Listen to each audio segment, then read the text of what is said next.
going to be doing the rears today. As you can see, that brake line isn't that long, so that caliper isn't going to move a lot. And we've also got the handbrake cable underneath it. I think it's going to be easier if I remove the handbrake cable totally. So I'm just going to go inside and release it a little bit to make it easier. The handbrake adjustment is underneath the rear cup holder. You can just see the bolt down there, which I believe is a 10mm. Okay, I've backed that off enough as I think I'm going to need. We'll try it and see. 10mm ratchet spanner would be great, but I don't have one. Just pulled the cable through a little bit.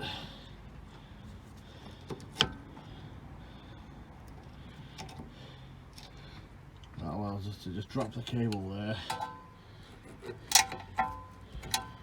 To remove the retaining clip, and then we can just take the cable out of the whole thing.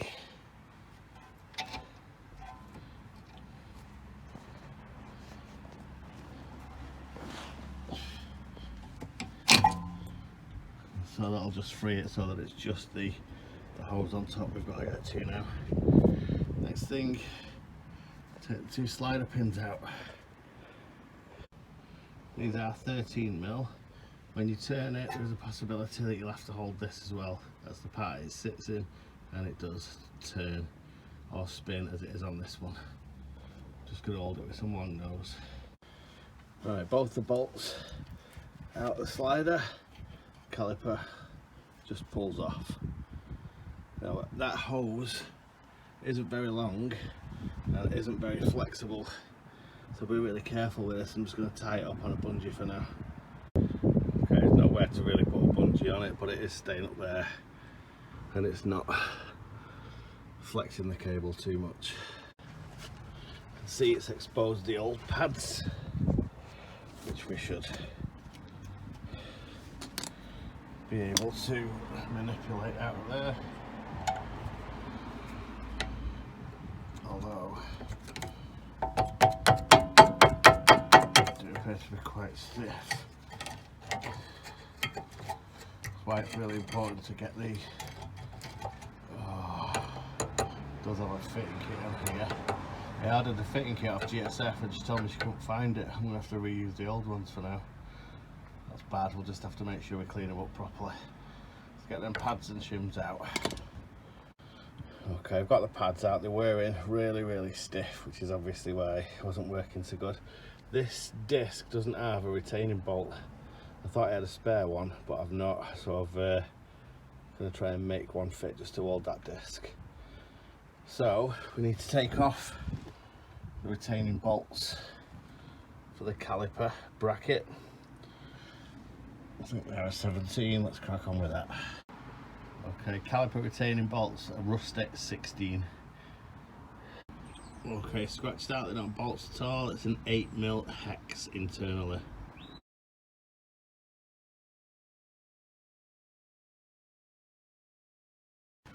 Okay, the top one was a bit stubborn, had to get mold grips on that one to release it, but we've got the bracket out, including the shims. We'll take the other side off and take them both clean.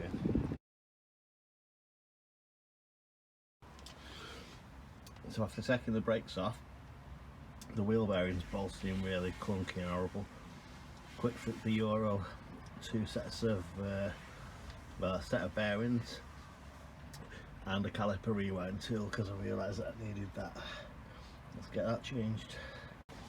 Was wondering if I'd need to get a puller to get these off, but no. Undid the nut, which was very tight. I'll have to check the torque spec when I put it back on, and the old bearing just slid off. Give it a clean up and push the new one on.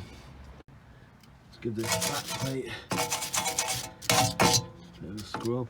That is the ABS sensor, so I don't want to go near that really.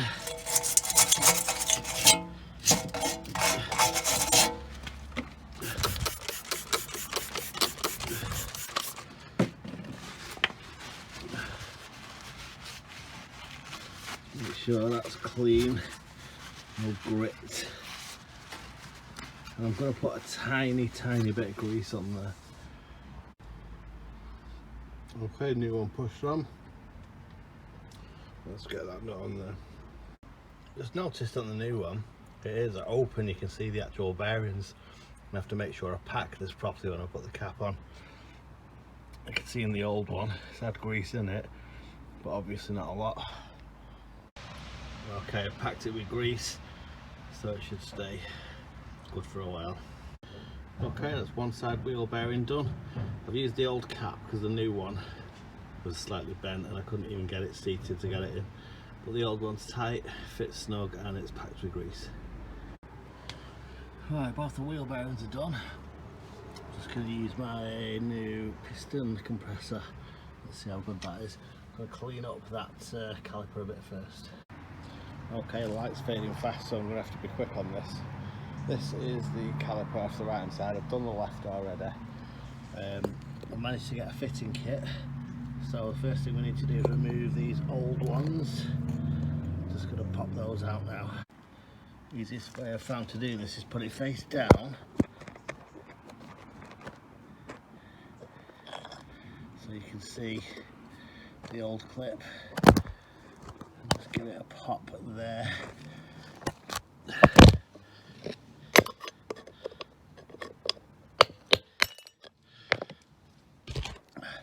Just pops off like that. Same on the other side.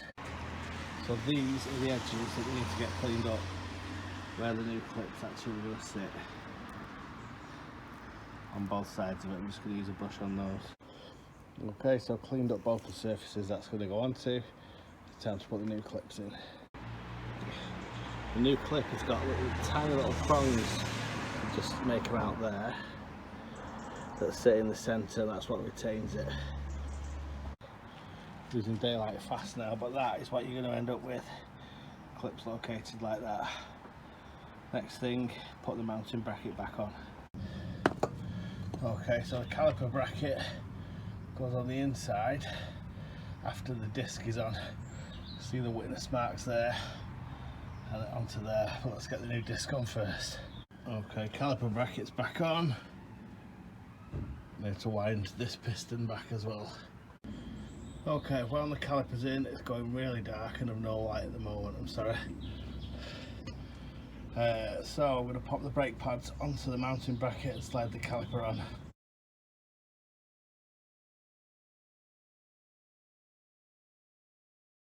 Not sure how well you'll be able to see this, but the new pads slide in between the steel shim and that one.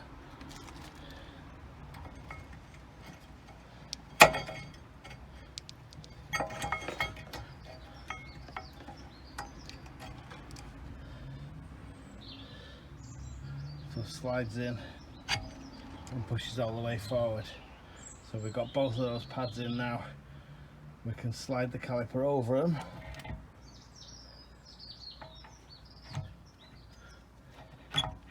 With plenty of room because the piston's pushed back. There will be some pressure off the spring at the back.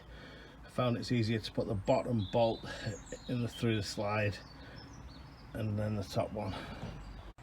Okay, caliper's on over the pads, just going to tighten both of them with a 13.